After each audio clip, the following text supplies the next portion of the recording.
Hi there, I'm Elena and I just finished my sketchbook.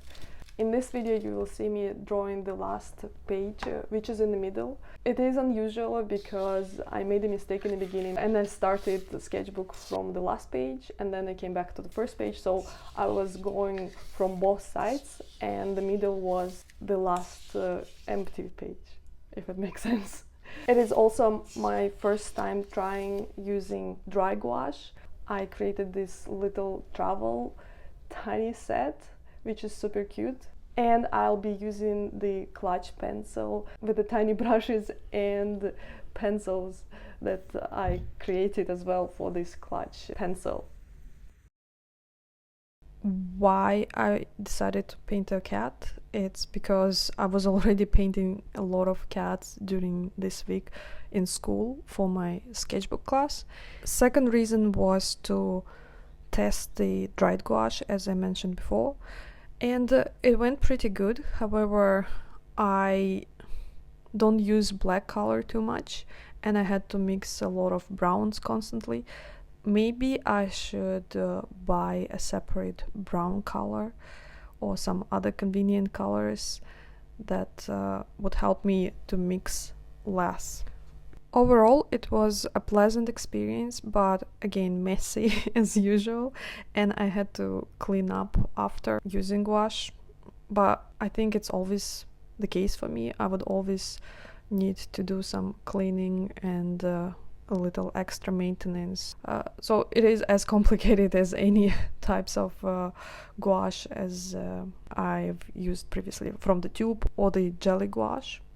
Because with jelly gouache it's nice and convenient, but you would need to always reactivate the paints because they're constantly drying. From the tubes I would have like this messy palette left that I don't like to clean, and I try to save the paints.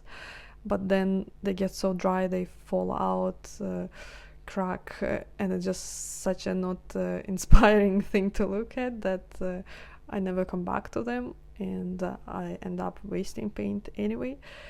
In this case, it is messy and I need to clean it up, but at the same time I'm not wasting paint. I decided to use white gouache as wet paint and not dried as other colors. And for now I'm testing different little containers to see which one would work better. If I find the tiny tube, maybe I'll put the gouache in the tube. Next thing that I was testing is this clutch pencil with my brushes. And I think this one is not really a perfect solution because the clutch pencil is a bit too heavy for me to use brushes. I would really love to have a wooden clutch pencil, but I can't just buy it right now at the moment. So for now I'm using this heavy one, but in the future I would like to try the wooden one, and maybe it would be more pleasant to paint because it's a bit too heavy. But for pencils with my colored pencils, it feels very nice, because the grip is a little bit different. The pencil is closer to the end where the brush has like too much space, and my hand gets tired faster when I'm using the brush, but when I'm using pencil it feels just perfect. Let me know if you would like to see my little travel kit that I'm creating.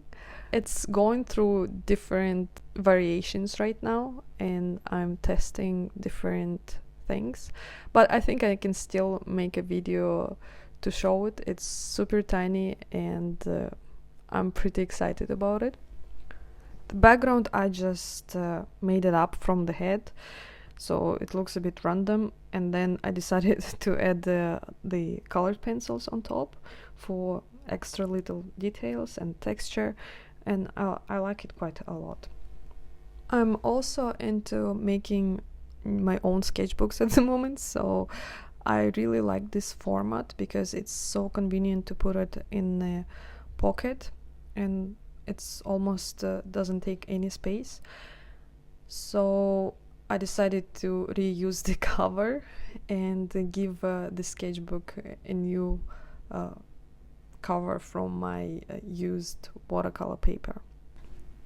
I think in the future it would look really cool to have these small collections of sketchbooks. I created a few versions with different types of paper. Right now I have pretty thin paper, and I'm doing some calligraphy there. It almost feels that paper dictates you what kind of art you will be doing in the sketchbook. I'll be making more videos where I make sketchbooks, draw and paint in them. So if you like that type of content, then follow along. Thank you for watching this video, and see you next time.